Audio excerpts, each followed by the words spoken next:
¿Mande? ¿Mande? Empezamos. Yo creo que... Bien.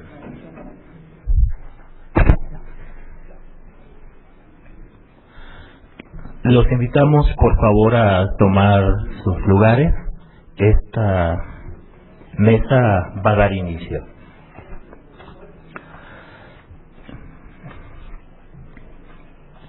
Se encuentran en la mesa ponentes de reconocido prestigio intelectual, con una amplia trayectoria académica, y quienes van a disertar con nosotros sobre temas trascendentes en materia de turismo. Se encuentra el doctor Víctor Rafael Hernández Mendible, la doctora Miriam Mabel Ibanega y el doctor François-Julien Laverrier. Vamos a proceder en términos del programa, y en primer lugar le voy a ceder la palabra al doctor Víctor Rafael Hernández Mendible para darnos una idea de la amplia trayectoria del doctor Hernández Mendible.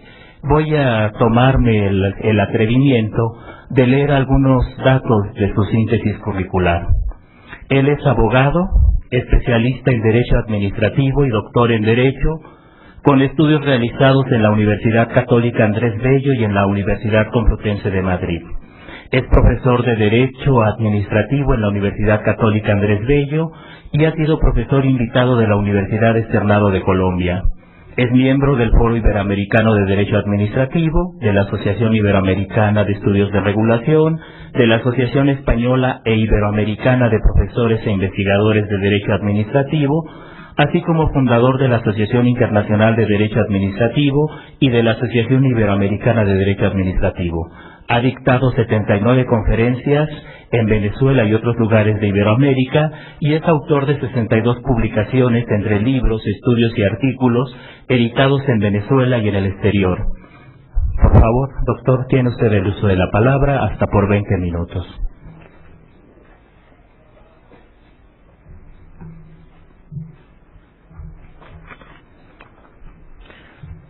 Buenos días o buenas tardes ya. Bueno, quiero comenzar en primer término por agradecer la invitación que me hizo el maestro Jorge Fernández Ruiz, que tengo muchas razones para agradecerle esta invitación. En primer término porque además de constituirse en una suerte de mecenas del derecho administrativo en México, en particular me ha brindado durante ya prácticamente una década un apoyo y una amistad incondicional que me han permitido pues ir compartiendo con los juristas mexicanos en diversos estados de este gran país. Y de igual manera, a través de él, les transmito el agradecimiento al Instituto de Investigaciones Jurídicas por permitirme compartir con tan prestigiosos juristas, tanto de México como del exterior, que además me permiten no solo compartir desde el punto de vista personal, sino aprender de ellos más de lo que yo les puedo transmitir, que sin duda alguna es creo que lo más importante que me llevo de todos estos eventos. El objeto de mi ponencia es hablar sobre la regulación en general de la actividad turística en el caso concreto de Venezuela. Venezuela tiene algunas particularidades, a diferencia de los expositores que me han precedido en la palabra, tanto en el caso español, francés, italiano, colombiano, porque en Venezuela la actividad turística tiene reconocimiento en la Constitución con carácter general y además tiene algunas menciones de carácter especial. Y es en ese contexto donde vamos a situar un poco cuál es el marco jurídico que tenemos allí. La Constitución, en el artículo 310, cuando habla del régimen socioeconómico que tiene la República, recordemos, o mejor dicho, hagamos la precisión para quienes no lo conocen, que Venezuela es un estado federal, con lo cual la división o la organización territorial está la República a nivel federal, los estados a nivel de entidades territoriales, y luego vienen el nivel municipal.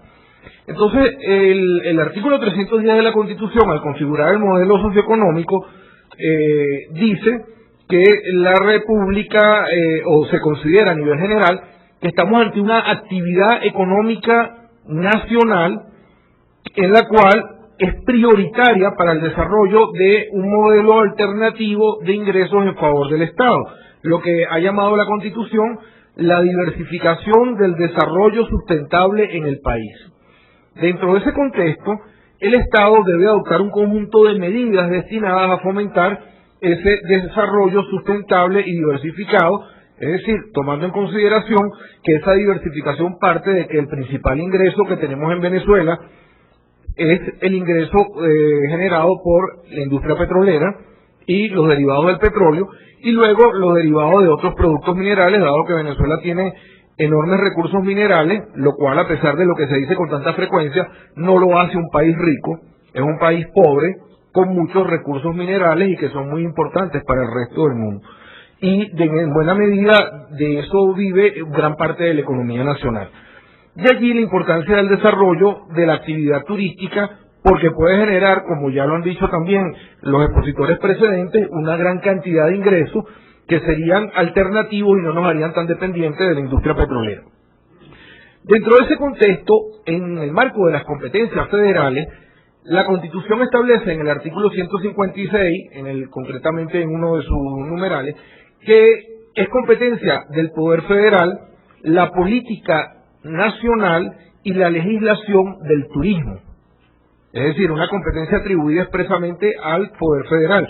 Pero no obstante eso, establece en otra disposición, que es la que regula los principios que rigen los principios y competencias del poder local, del poder municipal, que es competencia del poder municipal la regulación y el desarrollo del turismo local. Es decir, tenemos atribución de competencias a nivel nacional y tenemos atribución de competencias a nivel municipal. En ese contexto, nosotros entonces, cuando vamos a enmarcar cuál es el desarrollo de la regulación de la actividad turística, nos vamos a conseguir en primer término con que además hay un marco supranacional. Ya la profesora Jacqueline, cuando hacía su exposición extraordinaria, hizo referencia a algunos de los documentos que existen o de las declaraciones que existen en la materia. Yo, además de eso, obviamente sin desconocer lo que ella ya mencionó, voy a hacer mención de otros que ya existen, como son la Declaración de Manila sobre Turismo Mundial. Hay una declaración de La Haya también en materia de turismo, está la Carta de Turismo, que también nos da algunas pautas, porque son además emanados de órganos internacionales que voy a mencionar inmediatamente, el Código del Turista, que pretenden establecer garantías de protección del turismo a nivel mundial, por lo menos unas garantías mínimas, la Conferencia Mundial de Turismo Sostenible, que la nombró la profesora en su momento, junto con el Código de Ética en el Desarrollo del Turismo. La Cumbre de la Tierra hizo alguna referencia por todo el tema de las implicaciones que tiene el turismo desde el punto de vista de su impacto en el ambiente. Y luego han habido dos declaraciones más recientes, de los años 2002 y 2003. Una es la Declaración de Quebec sobre ecoturismo y la Declaración de Herbach sobre turismo y cambio climático. No sé si posiblemente se me escapó alguna otra, pero estas son de las principales que he detectado y en las cuales están involucrados fundamentalmente la Organización de las Naciones Unidas, la UNESCO, que ya la profesora también hizo una amplia referencia a ella, sobre todo por lo de la Declaratoria de Patrimonio Mundial, y obviamente ya a nivel más comercial, la Organización Mundial de Turismo. Fíjense que todo este marco nos da una serie de pautas para establecer nosotros nuestro desarrollo, nuestra legislación en materia turística. En el marco ya de lo que es el ordenamiento jurídico interno, después de la Constitución Nacional, los artículos que le he citado, el desarrollo de la legislación en materia de turismo hasta el año 1982 era prácticamente inexistente. Pero en el año 1982 se empieza a desarrollar una política de mayor intervención del Estado en la actividad turística que genera dos elementos importantes: una ley sobre turismo y recreación, y por otro lado la creación por primera vez en Venezuela de un ministerio que se llamaba Ministerio de la Juventud y el Turismo, que por cierto el primer ministro que tuvimos en esa materia de turismo es hermano del querido profesor Alan Bruber Carías, se llama Charles Bruber Carías. fue el primer ministro que tuvimos en aquella época sobre la actividad turística en el país, y se comenzó a promocionar eso de una manera más paulatina. Del año 1982 hasta la vigente ley de turismo que tenemos actualmente, que es del 23 de junio del 2005, hemos tenido aproximadamente unas 8 o 9 leyes, más todos los reglamentos que existen en la materia. Tanto la ley orgánica de turismo como los reglamentos tienen que ser complementados por las leyes de desarrollo a nivel de los estados y las ordenanzas municipales en el ámbito local, que son los que van a complementar toda esa normativa turística que vamos a conseguirnos en la realidad venezolana. Debemos tener presente que, de conformidad con el modelo socioeconómico que existe en Venezuela y la interpretación que ha hecho nuestra Corte Suprema de Justicia sobre el mismo, Venezuela tiene una economía social de mercado, donde existe libre competencia, libre iniciativa privada, prohibición de monopolios y prohibición de abuso de posición de dominio. Es en ese contexto que se ha venido desarrollando la actividad, pero como muy bien lo declara la ley, al tratarse de una actividad de interés general y donde está presente una enorme utilidad pública, según nos lo definen los artículos 2, 52 y 74 de la Ley Orgánica de Turismo, y en el marco de esa libertad de empresa y de libertad económica de la que nos habla el artículo 112 de la Constitución, nosotros nos vamos a conseguir con que hay una intensa intervención del Estado a través de lo que el profesor Rodríguez Arana denominó que se daban todas las potestades de la actividad del Estado en cuanto a policía, en cuanto a supervisión, en cuanto a control, en cuanto a sanciones, etcétera. Es decir, como lo ha definido la Sala Constitucional de la Corte Suprema de Justicia venezolana, estamos ante una actividad económica de interés general donde lo que justifica, lo que da pie para que la intervención del Estado sea muy amplia en cuanto al control, a la supervisión de esa iniciativa privada que llevan a cabo los particulares. De allí que podemos ver que los operadores del sector turístico en Venezuela son públicos porque están creados por el Estado y tienen aval tanto constitucional como legal. Luego existen operadores privados en ejercicio de las libertades económicas que reconoce la Constitución, libertades que como no son absolutas van a conseguir límites en el ordenamiento jurídico, y además de eso nos vamos a conseguir con que hay una combinación, porque hay casos donde el Estado ha hecho una inversión pequeña, incluso para rescatar a particulares que estaban en una situación deficitaria en la gestión de la actividad, y tenemos una suerte de sociedades mixtas donde particulares y Estado concurren en la gestión de la actividad turística. De allí que, digamos, eso en cuanto a lo que es la gestión. Las autoridades que existen en el ámbito, ya en el ejercicio de la potestad de regulación, de supervisión, de control, de vigilancia, van a ser básicamente el Ministerio del Turismo, que hoy en día existe, independientemente de que en una época fue Juventud y Turismo, hoy en día es solo un Ministerio de Turismo. Se ha creado un instituto autónomo como un órgano de la administración descentralizada funcionalmente, que es para la promoción y capacitación turística. De hecho, la ley de turismo tiene todo un capítulo destinado al tema de la formación y de la capacitación de los gestores de la actividad turística, y adicionalmente nos vamos a conseguir con un organismo muy importante al cual no voy a hacer mayor referencia porque la profesora Miriam Ibanega se va a referir a ese tema, aunque sea en el ámbito argentino, pero la realidad, como decía el profesor Gordillo, es idéntica en prácticamente todos los países en cuanto a la protección del turismo, que es el Instituto de Defensa y Educación del Consumidor y el Usuario, que es el que complementa los derechos o garantiza una mayor protección de los derechos que tienen los turistas. Junto con la ley orgánica de turismo está la ley de protección al consumidor y al usuario, básicamente en ese marco de esquema garantista para los usuarios de los servicios turísticos. Luego hay unas autoridades estadales que son las comisiones de turismo estadal, que deben ser creadas en los términos que marca el artículo 27 de la Ley Orgánica de Turismo, y las autoridades municipales que se crean en el marco del ejercicio de la autonomía municipal en los términos que lo consideren convenientes para fomentar el turismo local por parte de las autoridades municipales. En ese contexto, debo destacar dos elementos importantes en cuanto a las autoridades administrativas, más allá de la consabida potestad normativa, de la potestad de supervisión, control, etcétera, que tiene que ver, uno, con el otorgamiento de los títulos habilitantes.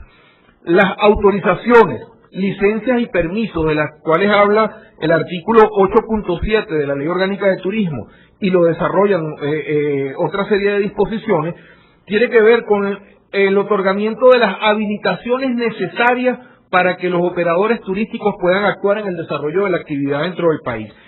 Y por otro lado está la potestad sancionatoria que va a buscar controlar o regular, muchísimas gracias, va a buscar controlar o garantizar que en el caso de que se produzca una desviación o que no se cumpla adecuadamente con la normativa que se ha establecido a nivel turístico, entonces se procedan a establecer los correctivos mediante la imposición de sanciones de ser el caso. Es importante destacar que la política turística que se viene llevando a cabo en Venezuela, a mí me parece, y es una opinión muy personal, no estoy diciendo que esto sea una posición ni mucho menos compartida de manera absoluta por la doctrina, no cumple con todo lo que se debería tener presente en el marco del desarrollo de una política adecuada en el sector turismo. ¿Por qué? Porque no tiene una visión estratégica, integral y sustentable. Y esto lo digo porque la regulación de la actividad económica del turismo no solo se debe limitar a ordenar unos servicios turísticos de calidad y asequibles y seguros desde el punto de vista abstracto, sino que tiene que contemplar de manera armónica, de manera complementaria, primero que existan las adecuadas infraestructuras para la prestación de los servicios turísticos. Me refiero a aeropuertos, puertos, carreteras. Pero además de eso, los medios que permitan el transporte que son conexos a estas infraestructuras, como son los aviones, los barcos, los autobuses y los vehículos. Sin ello, el turismo se hace muy difícil porque va a ser sumamente complejo, y a eso se le suma que esa regulación debe tener también presente, para que justamente logremos la sustentabilidad o sostenibilidad, según la expresión que se quiere usar, del uso de los recursos naturales, entiéndase de los bosques, de los campos, de las playas, de los ríos. Eso no está configurado de una manera global, lamentablemente. Tenemos una legislación de turismo que pretende promocionar el turismo, pero que no contempla todos los aspectos, o el conjunto de lo que debe ser el sector. Y a eso hay que sumarle además que también se debe contemplar el tema de los servicios de restaurantes y de los servicios de hoteles, para garantizar que efectivamente tengan la calidad que se aspira.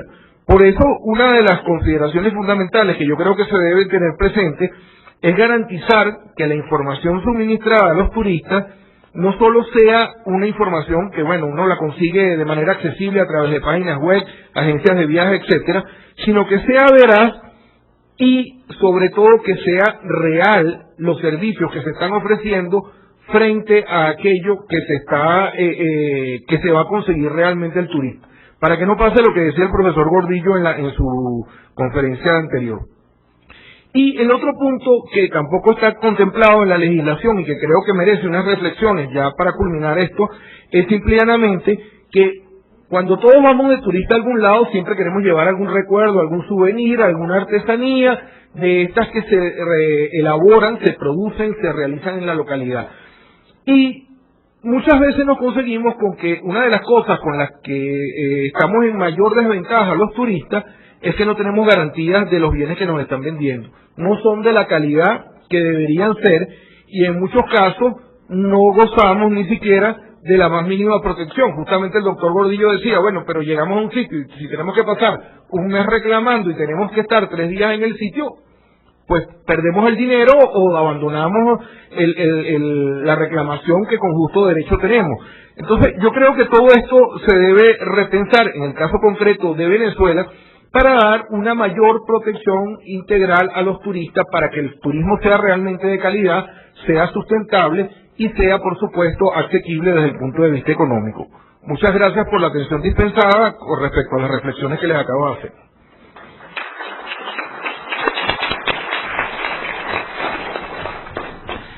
Agradecemos al doctor Víctor Hernández Mendible su interesante disertación.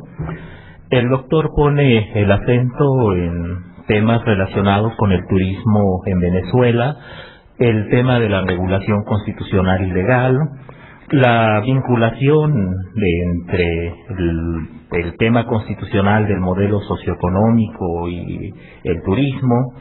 Nos pone el acento sobre diversas declaraciones en materia de turismo, nos alude a las diversas normas que están vigentes en Venezuela, la Ley Orgánica de Turismo, nos advierte sobre temas que están pendientes en la legislación venezolana y sobre todo alude a temas relacionados con la infraestructura y a la protección del turista en materia de los recuerdos que adquiere en otros países.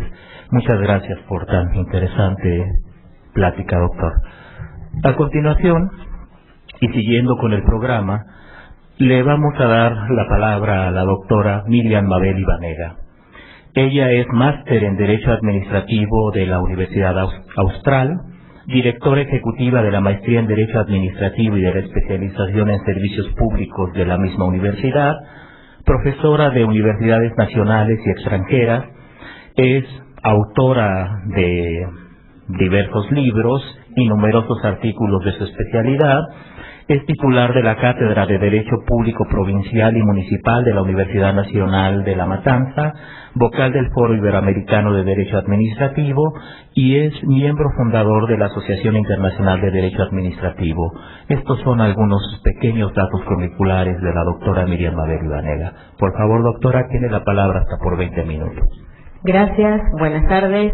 En primer lugar, mi agradecimiento a esta Casa de Estudios, muy especialmente al doctor Jorge Fernández Ruiz y a todos sus colaboradores, a los organizadores de este importante evento, y es un honor en este caso ser moderada por el doctor Márquez Gómez. Voy a hacer una breve referencia de las principales normas e instituciones vinculadas con el derecho público y específicamente con defensa del consumidor en materia de turismo. Una cuestión muy importante que hoy ha marcado el profesor Agustín Gordillo es el tema de la responsabilidad objetiva en esta cuestión vinculado a los agentes de viaje, porque el turismo como actividad involucra distintos protagonistas, en realidad distintos prestadores. El prestador del transporte, el alojamiento u hospedaje, la alimentación, los traslados, las excursiones. Esto hace que en la relación jurídica se diluya el prestador. Y en esta cuestión de que digamos, la dilución del prestador en sí trae como consecuencia que a su vez la responsabilidad no pueda ponerse en cabeza de una sola parte. Por suerte en la Argentina la jurisprudencia ha tratado, y justamente a través de la Ley de Defensa del Consumidor, concentrar las responsabilidades en el denominado operador o agente de viaje. En materia, digamos, normativa, voy a hacer mención a dos normas fundamentales. Una es a la relacionada con el turismo estudiantil y otra es al turismo en general. Nosotros tenemos una ley general de turismo, pero también tenemos algunas regulaciones particulares. Y el turismo estudiantil ha sido uno de estos. Quizás por la experiencia, o la mala experiencia. La experiencia de estudiantes que contrataron un determinado servicio, llegado el momento, no tenían servicio, no tenían ni siquiera agencia de viaje o operador. En otros casos más graves, en el cual la salud y la seguridad de los alumnos, de los estudiantes, estuvo en juego, y después la batalla judicial para determinar de quién era la responsabilidad por la muerte de algunos de ellos. La ley 25.599 específicamente estableció los requisitos que deben contar las agencias prestadoras de los servicios a contingentes estudiantiles y tomó dos tipos, digamos, de turismo estudiantil: el turismo o viaje de estudio y el turismo o viaje de egresado, que es muy común en los estudiantes secundarios y en los últimos tiempos también en los estudiantes de la escuela primaria, la primera etapa de la escuela. Fíjense ustedes, originalmente esta ley incluía dos artículos, un inciso, el inciso B en el artículo 10 y el artículo 11, que hacían mención a la defensa del consumidor. Es decir, estos dos artículos referían que sin perjuicio de la aplicación de la ley, se aplicarían los principios e intervendrían los organismos de defensa del consumidor. Pero estas dos normas fueron vetadas por el Poder Ejecutivo. Hubo una promulgación parcial. Sin embargo, se ve que después se arrepintieron y a finales del 2006 se modifica la ley por otra, la ley 26.208, que estableció que la Secretaría de Turismo de la Presidencia de la Nación iba a ser la autoridad de aplicación de esta norma de turismo estudiantil, sin perjuicio de lo establecido en la Ley de Defensa del Consumidor, de sus normas complementarias y del resto de las autoridades de aplicación. Lo cierto es que se han dictado una serie de reglamentos. La Secretaría de Defensa de Comercio Interior del Ministerio de Economía, que tiene en su ámbito una subsecretaría de Defensa del Consumidor, dictó una disposición creando un programa estudiantil de defensa del estudiante, y posteriormente la Secretaría de Turismo de la Presidencia de la Nación creó un reglamento especial de turismo estudiantil. Ya les voy adelantando parte de las conclusiones. Normas no nos faltan en la Argentina. Bien. Lo cierto es que la Ley 25.997, promulgada en el 2005, es la Ley Nacional de Turismo. Esta ley declaró de interés nacional al turismo como una actividad socioeconómica estratégica y esencial para el desarrollo del país, instituyendo la actividad turística como prioritaria dentro de las políticas estatales. Claro, no nos olvidemos que la crisis en la Argentina del año 2001 y 2002, digamos, dentro de las medidas que se tomaron se dejó de aplicar la famosa paridad del 1:1, la convertibilidad.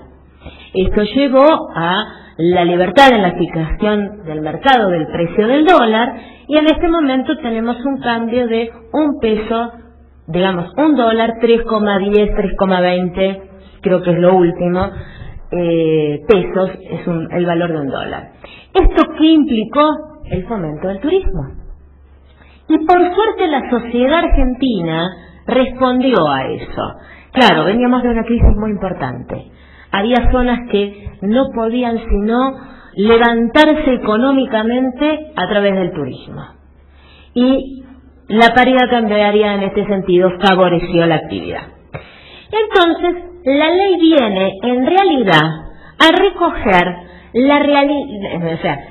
lo que la sociedad estaba demostrando: apertura hacia el turismo, mayor inversión nacional e inversión extranjera en materia de hotelería fundamentalmente, y pueblos, porque hay que decirlo así, pueblos que estaban dormidos frente a la actividad económica, vieron en el turismo el medio para salir adelante.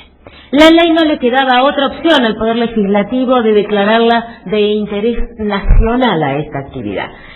Y instituye una serie de organismos públicos encargados de regulación y del control en materia turística. Se los voy a mencionar. La autoridad de aplicación, como les dije, es la Secretaría de Turismo de la Presidencia de la Nación. Es decir, no lo tenemos a nivel ministerial, lo tenemos a nivel de secretaría dentro de la Presidencia de la Nación. Autoridad de aplicación de la ley. Después tenemos un comité interministerial de facilitación turística, creado por la propia ley de turismo, que en realidad lo que hace es coordinar las funciones de todos los ministerios que tengan relación en sus competencias con el turismo. Luego tenemos el Consejo Federal de Turismo, que unifica organismos de todo el país. No nos olvidemos que la Argentina es un Estado federal.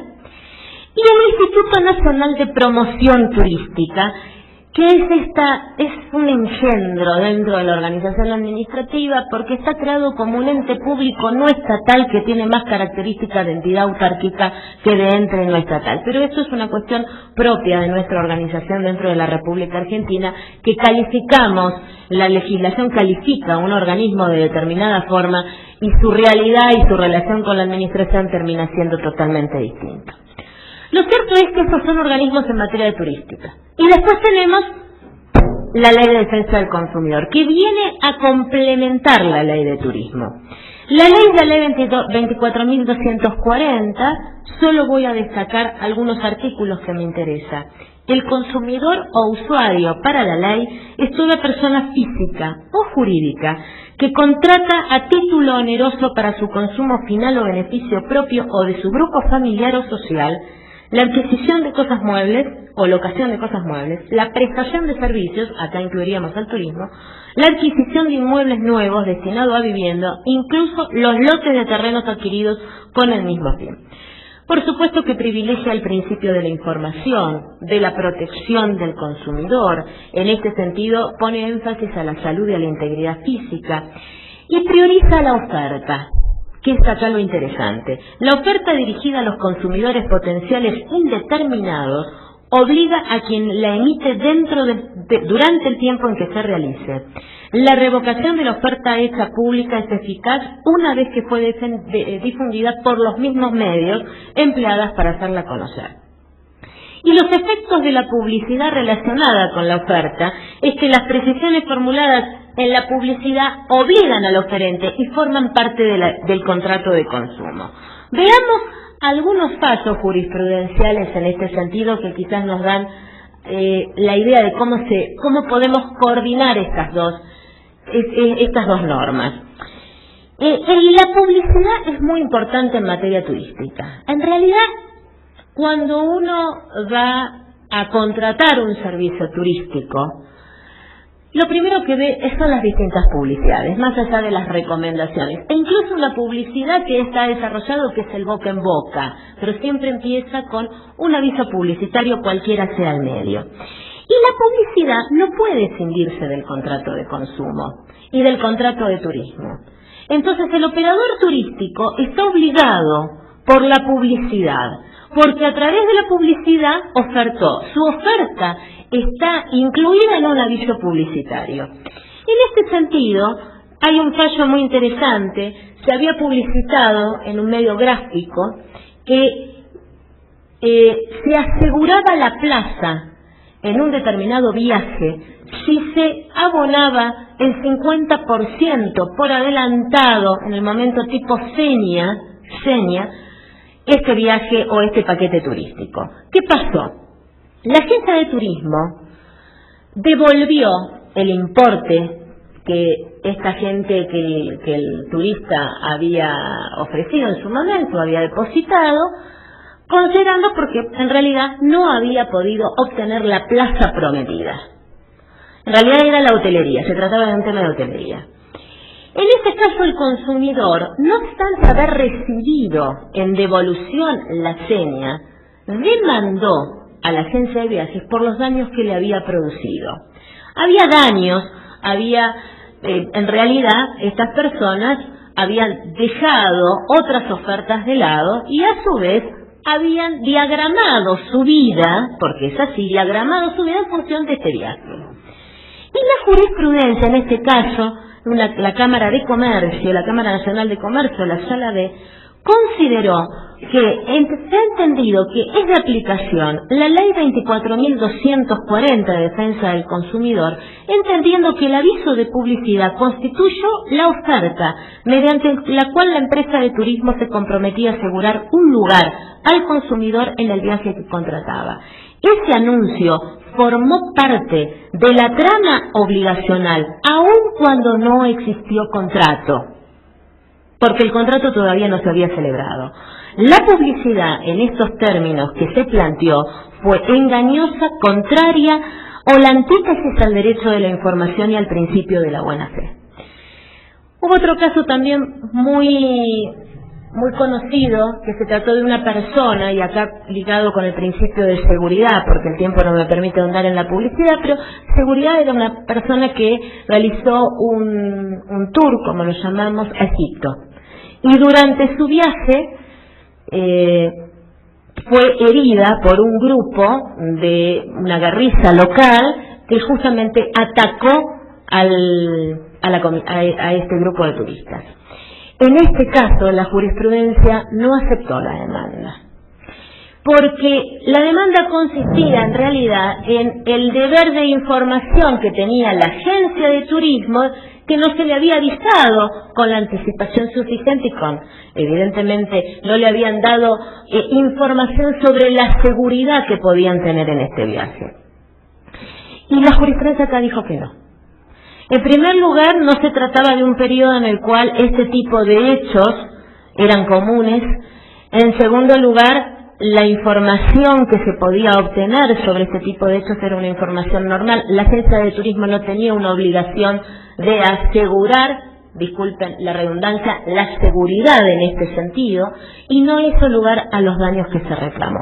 Pero sí lo hizo en otro caso, que una persona sufrió un daño en un juego dentro de una de las excursiones propias del paquete turístico. Acá sí, la empresa de turismo trató de soslayar su responsabilidad a través de que no era la prestadora directa del juego, sino que era una subcontratación. Y acá la jurisprudencia, reafirmando lo que dije en un principio, entendió que se trataba de un paquete turístico, así denominado paquete turístico, en el cual el único responsable era el operador, que la subcontratación no podía oponerse y que en última instancia la carga de la prueba por aplicación de la Ley de Defensa del Consumidor le corresponde al operador de viaje, no al afectado por el daño que se le había producido.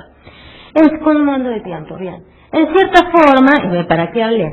En cierta forma, la Corte Suprema de Justicia, en otro caso, no en un caso turístico, pero creo que es aplicable, ha interpretado que una vez calificada la existencia de una relación de consumo, surge un deber de seguridad de fuente constitucional. Y la fuente constitucional está dada por el artículo 42 de la Constitución Nacional, que consagra los derechos de usuarios y consumidores. Evidentemente la actividad turística, yo les decía que está inmersa en una serie de protagonismos. Y es la propia sociedad, es un poco lo que ha reflejado también el anterior disertante respecto a Venezuela. Es toda la sociedad la que está comprometida con el turismo.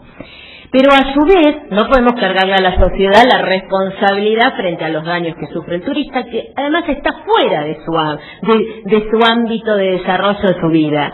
Entonces, ¿cómo se lo favorece? La forma de favorecerlo. Bueno, la Argentina ha encontrado estas pautas a través de la defensa del consumidor, pero no nos engañemos, como dice el profesor Gordillo. Hacer la presentación, presentarse ante los organismos nacionales, ir a una audiencia de conciliación lleva su tiempo y el turista está de paso. En definitiva, es una política pública, el desarrollo del turismo no lo podemos negar, de ahí la regulación estatal. Pero fíjense ustedes lo importante, una relación de consumo tradicionalmente ha estado regida por el derecho privado. Cuando nosotros vamos al tema del derecho turístico y al contrato de turismo, nos remitimos a la teoría y a los contratos civiles. El tratamiento hace 20, 30 años no salía del contrato civil o del contrato comercial. Y ahora nosotros tenemos una relación de consumo totalmente privada en su nacimiento y digamos en su formación, altamente regulada por el Estado, porque al Estado le interesa regular. Aquellos que defienden el criterio de poder de policía dirán que se trata de una de las formas de la regula del poder de policía en el cual se regula y se limitan los derechos. Otros, como el profesor Gordillo, dirá, no puede hablarse del poder de policía. En realidad es una regulación del Estado para justamente hacer posible la convivencia. Y en este sentido creo que es importante la regulación estatal y es importante la posición que ocupa el consumidor en este sentido. La propia Ley de Defensa del Consumidor habla de que el consumidor es la parte débil. Sí, en cierta forma es así, y como es débil, la carga de la prueba le corresponde a la parte contraria. Y para concluir, dos reflexiones. Una, la verdad que organismos públicos no nos faltan en la República Argentina. Tenemos muchos, y yo les nombré 4 que surgen de la ley. Súmenle todos los organismos en el ámbito local, provincias y en algunos municipios importantes. Súmenle los organismos federal y local de defensa del consumidor. Cada provincia tiene una dirección o una oficina de defensa del consumidor. Cada municipio lo tiene. La ciudad de Buenos Aires lo tiene. Y existe también en el ámbito nacional. Por lo tanto, no creo que la solución en el tema de la defensa del consumidor sea justamente la organización administrativa. Yo voy a apropiarme un poquito, Gordillo, de una reflexión que él hace en su último libro de Introducción al Derecho, cuando habla que con el correr de los siglos aumentó bastante los principios, habla de la interpretación del derecho a partir de una orientación axiológica, pero que en cambio lo han hecho de manera exponencial las normas, sobre todo de carácter administrativo, y ellas contradicen a veces los principios rectores del orden jurídico. A esto le sumo el problema de la organización administrativa. Una organización administrativa que va sumando organismos y que lo único que hace es tener una armadura burocrática en el cual al turista también le dificulta llegar a lo que quiere, que es o una indemnización o por lo menos una reparación inmediata. Entonces, no solo hay un exceso de normas, hay un exceso de organismos que se olvidan de aplicar los principios y que lo único que aplican son procedimientos burocráticos. Y el turista pasa a ser un consumidor más que lo que hace es sortear vallas. Entonces, además de la insatisfacción porque el viaje no salió como debió haber salido, tengo que seguir el procedimiento burocrático ante una cantidad de organismos que nunca se sabe cuál es en realidad su verdadera competencia. Estas son unas breves reflexiones, les agradezco muchísimo y cualquier cosa estoy a disposición de ustedes. Muchas gracias.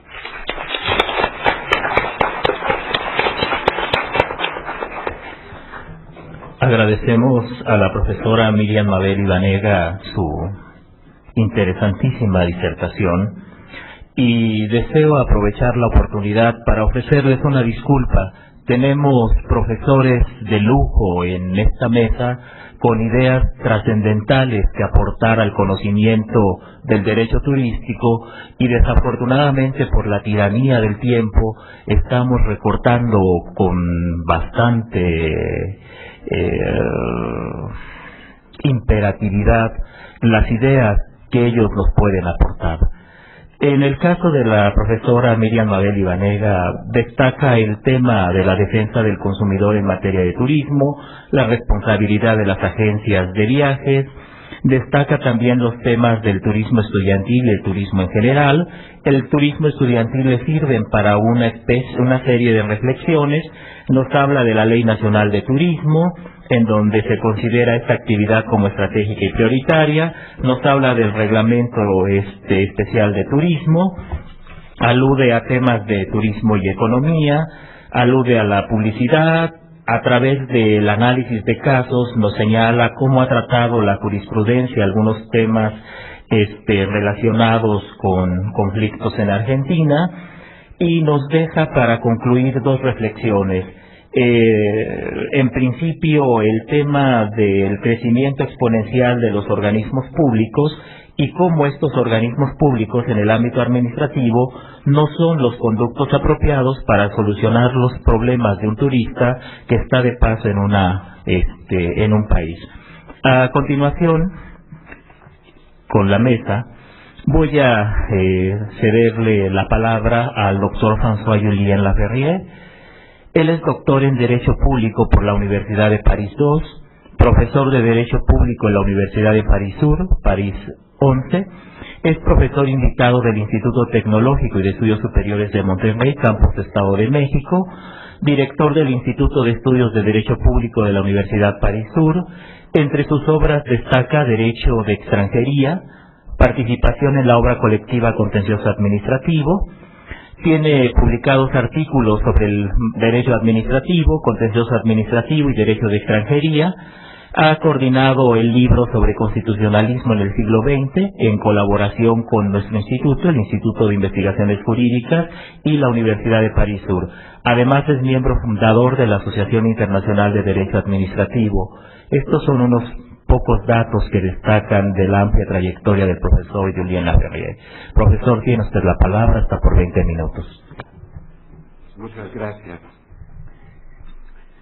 Yo también quiero agradecer antes que todo a la UNAM y al Instituto de Investigaciones Jurídicas, en especial al doctor Héctor Fierro, y a la Asociación Internacional de Derecho Administrativo, al doctor Jorge Fernández Ruiz, por la invitación a participar en este congreso, en que ya se han revelado muchas cosas sobre el derecho turístico en diversos países latinoamericanos y europeos. El tema de mi ponencia va a ser el Código de Turismo francés, se podría decir por qué se ha hecho y cómo se ha hecho. No voy a hablar tanto del contenido, sino del método de elaboración de este código. Hemos empezado esta mañana dando cifras y hay una cierta discrepancia entre las diversas fuentes para saber más o menos cómo se clasifican los primeros países turísticos del mundo. Yo tenía dicho, según los datos de la Secretaría de Estado de Turismo de Francia, que Francia es el país más turístico del mundo, con un número de turistas que varía entre 70 y 75 millones anuales. Después viene Italia, después España y, según hemos sabido esta mañana, vendrían también China, Estados Unidos y México en sexto rango. En Francia, entonces, el número de turistas que vienen a visitar nuestro magnífico país son más numerosos que la población francesa. 75 millones de turistas por una población de alrededor de 60-61 millones. Entonces, esto significa que realmente desde hace unos 15 años, 20 años, el turismo se ha vuelto en una actividad de primera importancia en Francia. No sé, no tengo idea del porcentaje de ingresos turísticos en comparación con los ingresos con el PIB francés, ni si es la tercera o cuarta actividad económica, no he visto estos datos. Pero por lo menos se puede decir que es una actividad muy importante. Actividad importante que ha dado lugar a una cierta transformación del país, entre otras cosas.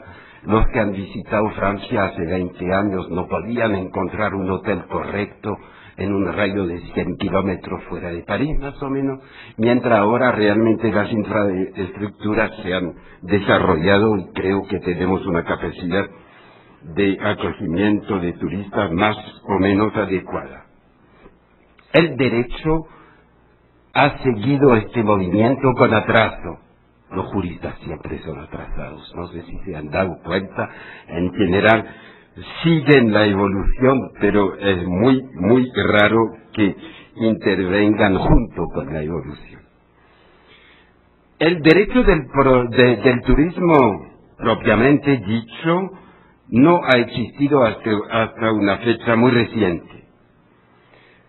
En realidad, hasta hace muy poco, las disposiciones, las reglas que regían la materia se encontraban dispersos en varias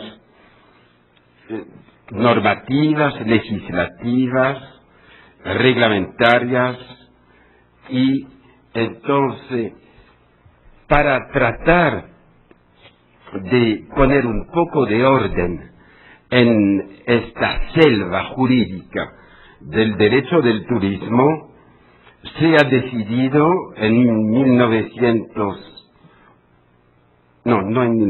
más tarde, se ha decidido de elaborar un código de turismo. La palabra de turismo, al contrario del caso español o del caso venezolano, la palabra turismo no se halla en la Constitución. La Constitución francesa es demasiado generalista, podríamos decir, para que figure en ella. Además, no tenemos el problema de distribución de competencias que se puede conocer en un país como México o como Italia o como España. No somos ni un país federalista ni un país regionalista o de autonomía. Somos un país centralizado que está tratando de descentralizarse desde hace ya unos 25 años, pero esto no está contemplado en la Constitución en materia de repartición, de distribución de competencia. Esto es el ámbito de la ley. Por lo tanto, el legislador ha decidido de inscribir la materia del turismo en el movimiento de codificación que se ha iniciado en Francia en 1989. En muchos ámbitos del derecho, la dispersión, la diseminación de los textos es un obstáculo a su conocimiento y por lo tanto a un principio que es un principio ahora que tiene valor jurídico y que llamamos el principio de seguridad jurídica. El trabajo de codificación es efectuado por una Comisión Superior de Codificación que fue creada en 1989, presidida por el jefe del gobierno, el primer ministro, e integrada por miembros del Consejo de Estado, de la Corte de Casación, de la Corte de Cuentas, de la Asamblea Nacional, la Cámara de Diputados, del Senado, de la Secretaría General de Gobierno, que es más o menos lo equivalente de la Secretaría de Gobernación en México, secretarías de Justicia, de la Función Pública, Dirección de la Gaceta Oficial y para cada código un representante de cada secretaría concernida por la materia que se va a codificar. Entonces, una comisión de codificación que es integrada en mayoría por generalistas y con representación de los especialistas que son las secretarías para cada código. Se trata de una codificación que llamamos, y realmente no he encontrado la traducción en español, por favor Antonia, por ejemplo, si me puedes decir, no sé, se dice una codificación a droit constant. A derecho constante creo que no significa nada. Significa que, bueno, esto significa que la codificación solo consiste en una compilación de los textos existentes sin modificarlos. Se reúne en un solo texto textos diseminados, pero no se crea el derecho. Sin embargo, para ciertos códigos, ya que tiene que intervenir el legislador porque hay materias legislativas, para ciertos códigos se puede modificar el derecho existente y esto fue el caso del Código de Turismo. El procedimiento fue el siguiente. El Parlamento ha autorizado el gobierno a codificar los textos de naturaleza legislativa relativos al derecho turístico al votar una ley de habilitación en aplicación del artículo 38 de la Constitución de 1958. Según este artículo 38 constitucional, para la ejecución de su programa, el gobierno podrá pedir autorización del Parlamento con objeto de aprobar por ordenanzas, durante un plazo limitado, medidas normalmente pertenecientes al ámbito de la ley. Las ordenanzas se aprobarán en Consejo de Ministros previo dictamen del Consejo de Estado, entrarán en vigor al momento de su publicación, pero caducarán si el proyecto de ley de ratificación no se presenta ante el Parlamento antes de la fecha fijada por la ley de habilitación. Entonces hay varias etapas. Primero, el Parlamento vota una ley de habilitación. Segundo, en aplicación de esta ley de habilitación, el gobierno prepara y adopta con o previo dictamen del Consejo de Estado una ordenanza.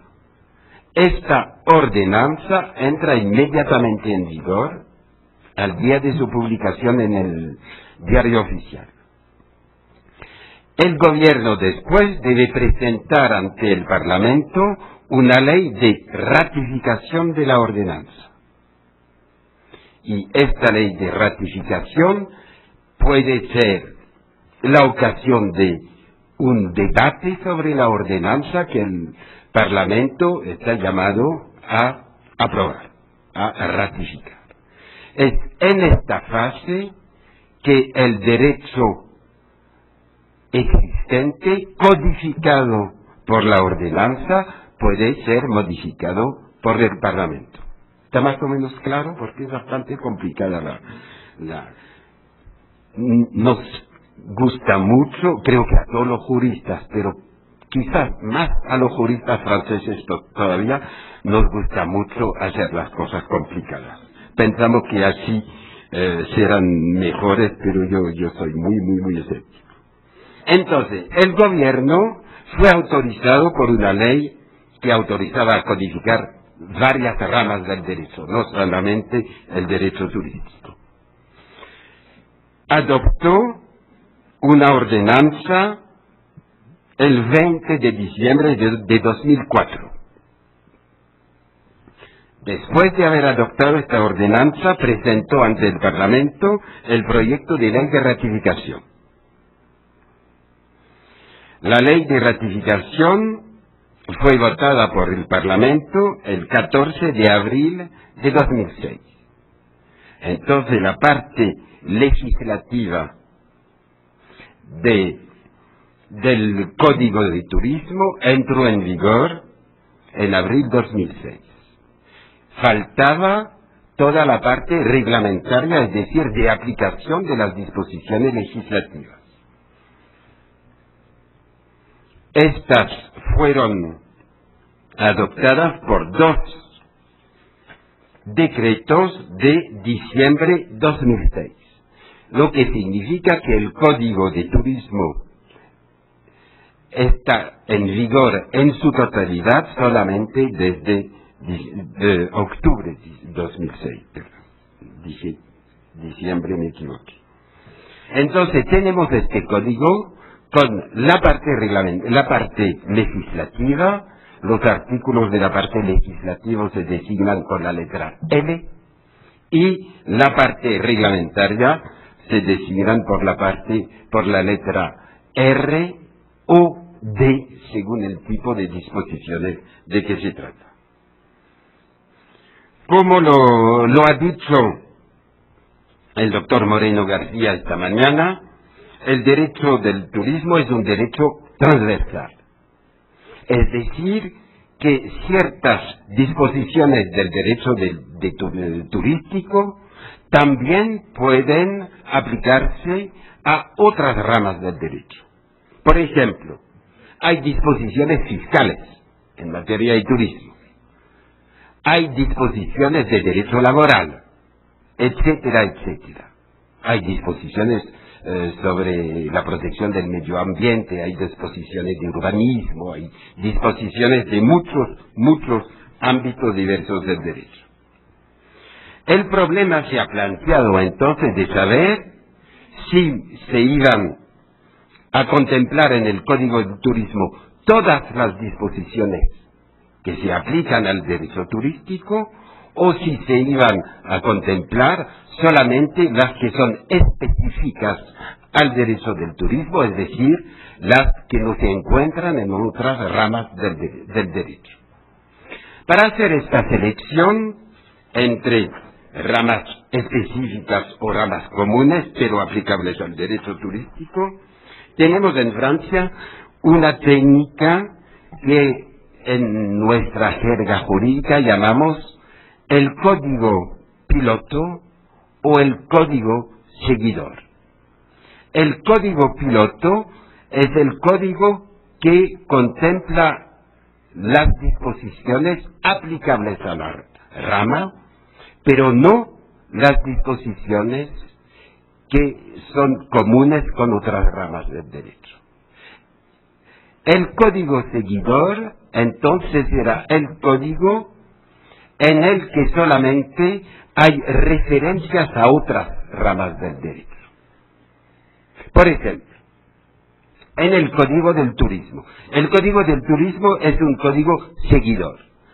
Es decir, que es un código que solamente tiene normas específicas y para las demás remite o hace referencia a otros códigos.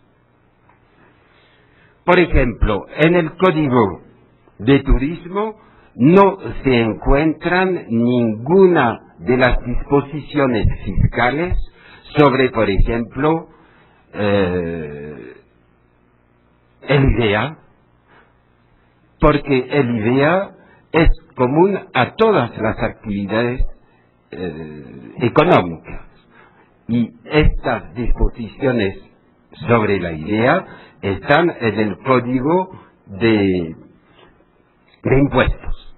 Por lo tanto, los artículos del Código Turístico relativos a las disposiciones fiscales, que es la última parte del código, simplemente dicen que esta materia es regida por los artículos tanto y tanto del Código de Impuestos.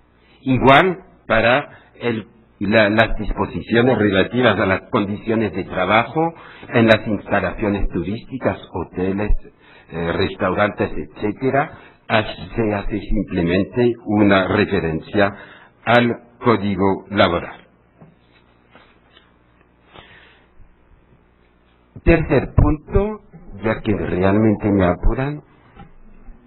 Tercer punto, después de haber visto entonces cómo el procedimiento de codificación y la técnica código piloto, código seguidor. Tercer punto, rápido. Fue muy interesante notar que quizá más en el Código de Turismo que en otros, la codificación fue un pretexto a una reordenación de las disposiciones relativas a la materia con el objeto de hacerlas conformes a la jerarquía de las normas. Muchas disposiciones que ya regían el Código del Derecho Turístico y que estaban en leyes tenían un carácter, un valor reglamentario, o ciertas disposiciones que figuraban en decretos tenían una naturaleza y un valor legislativo. Por lo tanto, la codificación fue la ocasión de meter en la parte legislativa todas las disposiciones, inclusive las que figuraban en decretos, pero que tenían carácter y valor legislativo, y al revés, de sacar de la parte legislativa las disposiciones que tenían simple valor reglamentario. Eso ha permitido no solamente poner más orden, pero sobre todo asegurar una certeza del valor jurídico de las normas, y eso es muy importante en caso de contencioso ante el juez, para saber exactamente cuál es el texto que se debe aplicar. En conclusión, rápidamente, yo creo que se puede decir que esta codificación del derecho de turismo fue un progreso, no en el contenido, que ha poco variado, pero en dos puntos de vista. Primero, es evidente que hay más claridad, hay más accesibilidad del derecho cuando se encuentra en un solo texto, en vez de estar disperso entre muchos textos que no se pueden consultar de manera fácil.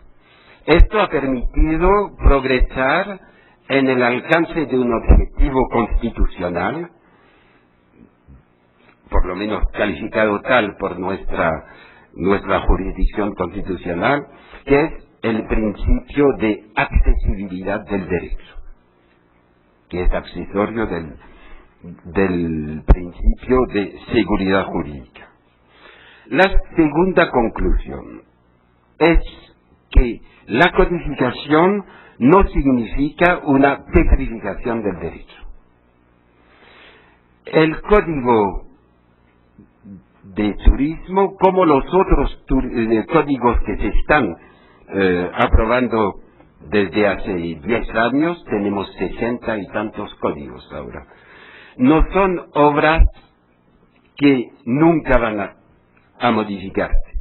El mejor ejemplo es que desde la entrada en vigor de la ley de abril 2004, que ratifica la parte legislativa, ya se han adoptado 2 leyes que modifican ciertos artículos legislativos del Código de Turismo. Es decir, que la codificación no es un obstáculo a la adaptación de la materia a la realidad. Esto muestra también que, como en Argentina, no son los textos los que nos hacen falta. Muchas gracias.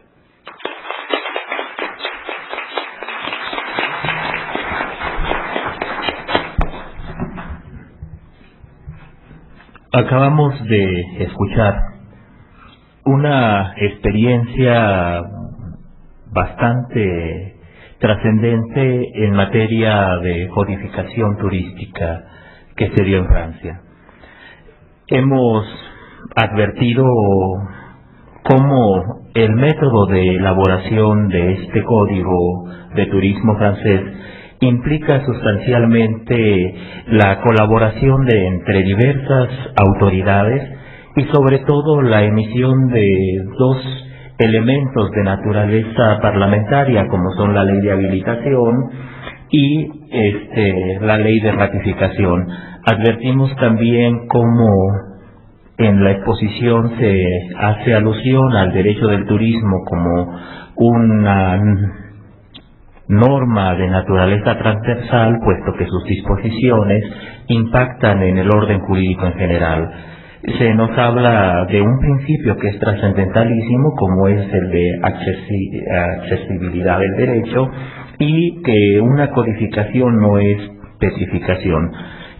Aquí quiero aprovechar el espacio para recordar que en México el doctor Jorge Fernández Ruiz lleva bastante tiempo proponiendo una codificación para el derecho administrativo, y que ojalá que la experiencia francesa sirva de marco referencial para que en nuestro país se tome en cuenta esta necesidad de llevar el derecho administrativo a un código de manera tal que se permita el acceso de todos los interesados a la norma de esa naturaleza.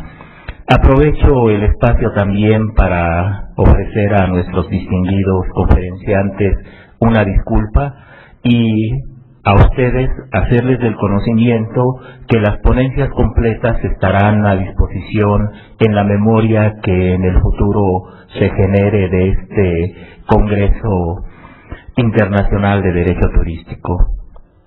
A su vez, deseo invitarlos a que continúen en este congreso. Las mesas de la tarde van a tener temas que seguramente les suscitarán interés. Agradezco su asistencia y sin más declaro la conclusión de esta tercera mesa del Congreso Internacional de Derecho Turístico. Gracias por su asistencia nuevamente.